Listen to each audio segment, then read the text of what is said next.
Benvenuti. Hey everyone, and welcome. Today we're going to tackle something that can feel a little tricky in Italian, but trust me, it's super important. We're talking about articles. So if you're coming from English, you have definitely asked yourself this, right? Why so many ways to just say a or the? It can feel like a lot. But I promise you, there's a really cool logic behind it all. And by the time we're done here, it's totally going to click. All right, let's jump right in. The absolute foundation for all of this is something called grammatical gender. Basically, every single noun in Italian is either masculine or feminine. So for a boy, you've got un ragazzo, and for a girl, it's una ragazza. Pretty straightforward, right? Un for masculine, una for feminine. Easy peasy. Okay, but you knew there had to be a couple of little twists, right? Now, when we talk about these indefinite articles, which is just the fancy way of saying a or an, there are some special cases. But here's the thing. They aren't random rules just to make your life harder. Nope. They're actually there for a really good reason, to make the language just flow better. And check this out. This is actually so smart.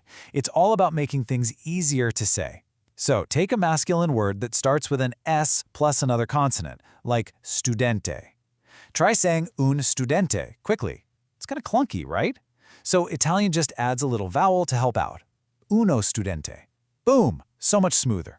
Same thing for words that start with Z, like uno zaino. And for the feminine words, well, if a word starts with a vowel like amica, saying una amica means you have two vowel sounds bumping into each other. So to smooth it out, they just drop the A and pop in an apostrophe. Una amica. See? It's all about making it sound beautiful. And this is where articles become your secret weapon. Seriously, sometimes the only clue you have about whether you're talking about a man or a woman is the article. Take the word dentista. The noun itself is exactly the same for both. So how do you know? You look at the article. Un dentista, that's a male dentist. Una dentista, a female dentist. That tiny little word is doing all the heavy lifting for you. Okay, so you're getting the hang of a and an. Awesome. Now let's move on to the. And the best part? The logic is pretty much the same. It's all going to come down to two things again: the noun's gender and what letter it starts with. This table lays it all out perfectly. For most of your masculine words, you're going to use il. Simple. Il libro, the book. But for those special masculine words we just talked about, the S plus a consonant or the Z guys, you use lo. So it's lo studente. Now for feminine words, it's super easy. It's almost always la, like la macchina. And what about words that start with a vowel?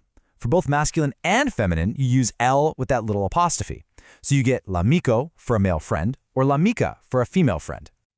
And get this, that's just the singulars. You know, in English, we have a and the. Two. That's it.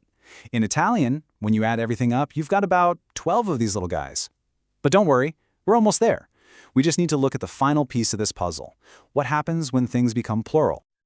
All right, last step. We've mastered the singulars, so what happens when we're talking about more than one thing? How do these thes change? It's actually a pretty clean swap. Once you see the pattern, it just clicks. That masculine il, it becomes e, so il libro becomes I libri. The special lo form, that turns into gli, so lo studente becomes gli studenti.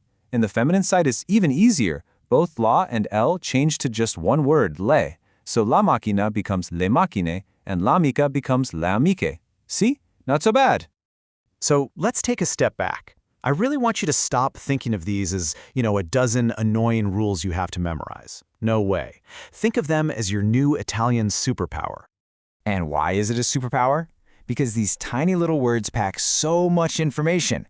They literally tell you a noun's gender. They tell you if there's one of them or a bunch of them. And honestly, getting these right is one of the fastest ways to start sounding really, truly natural when you're speaking Italian. But here is the single most important thing I want you to take away from all this.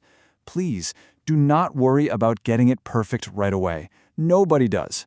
The best advice is to just listen. The more you listen to Italian being spoken, in music, in movies, whatever, the more your brain will just start to recognize what sounds right. And pretty soon, you won't even be thinking about the rules. You'll just feel it. And that's when the real magic happens.